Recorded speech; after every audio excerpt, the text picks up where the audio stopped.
Здравствуйте, уважаемые студенты! Мы продолжаем наш курс видеолекций, посвященных витаминам. И сегодня мы поговорим с вами о витамине К и его влиянии на организм. Итак, витамин К относится к группе жирорастворимых витаминов. Он представляет собой вязкую желтую жидкость, которая хорошо растворима в хлороформе, плохо растворяется в этиловом спирте и совсем не растворяется в воде. Как и большинство витаминов, витамин К представляет собой не одно вещество, а группу соединений, основными из которых являются К1 или филохинон и К2 или менохинон. Основной ролью этого витамина в организме является участие в синтезе белков, необходимых для свертывания крови. Источником филохинона являются зеленые части таких растений, как люцерна, шпинат, капуста, брокколи, а также канола, соя и зеленый горошек. Источником менохинона являются некоторые продукты животного происхождения, например, говяжья печень, и ферментированные продукты как животного, так и растительного происхождения. Небольшая часть менохинона вырабатывается микробиотой кишечника. Суточная норма витамина варьируется от 2 микрограмм до 120 микрограмм. Небольшая историческая справка.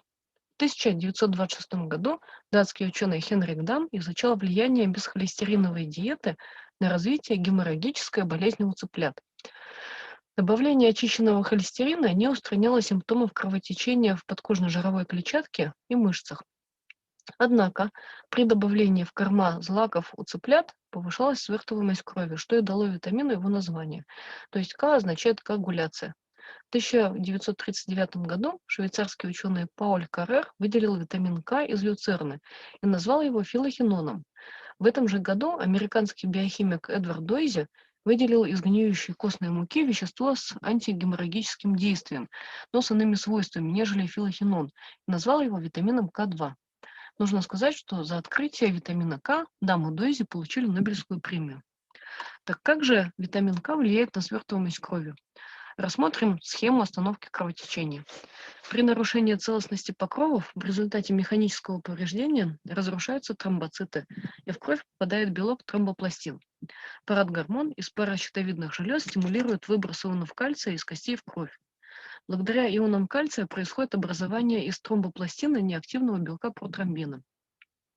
Активатор протромбина превращает его в активный фермент тромбин. Тромбин расщепляет фибриноген, превращая его в нерастворимый фибрин.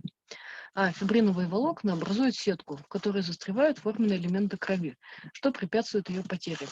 Остановка кровотечения. Под действием еще одного белка ретрактозина тромб сужается и твердеет. Витамин К участвует в синтезе 4 из 13 белков, необходимых для свертывания крови и остановки кровотечения. Он выступает в качестве кофактора для активации протромбина, проконвертина, тромбопластина и фактора Стюарта, ну и, соответственно, факторов 2, 7, 9, 10, соответственно. Витамин К поступает с пищей. В тонком кишечнике происходит его активное всасывание. С током крови он попадает в печень, где с его помощью происходит синтез протромбина. А дальше уже тромбина, фибрина и фибринового волокна. Это классический эффект витамина К. Но недавние исследования показали, что витамин необходим еще и для минерализации костей. Остеокальцин является основным витамин К зависимым неколлагеновым белком костного матрикса, связывающим кальций и гидроксиапатиты в костях. Он синтезируется клетками-остеобластами. Некоторые исследования показали, что более высокое потребление витамина К связано с меньшей частотой переломов шейки бедра и более высокой плотностью костей. Женщины, получающие не менее 110 микрограмм витамина К в день, то есть суточную норму, на 30% реже ломают бедро, чем женщины, получающие меньше этого количества.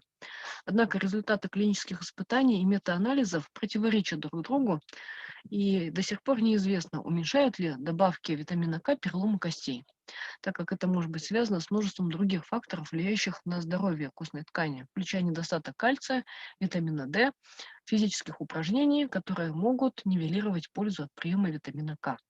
На данном слайде представлены растительные источники витамина К, среди которых лидирует капуста с концентрацией 817 микрограмм на 100 грамм. Дальше идет зеленая капуста 407 микрограмм на 100 грамм, шпинат, соевое масло, брокколи, брюссельская капуста, говяжья печень, твердые сыры, киви, зеленый горошек. И замыкает этот список авокадо с концентрацией 21 микрограмм на 100 грамм. И здесь представлены аптечные препараты.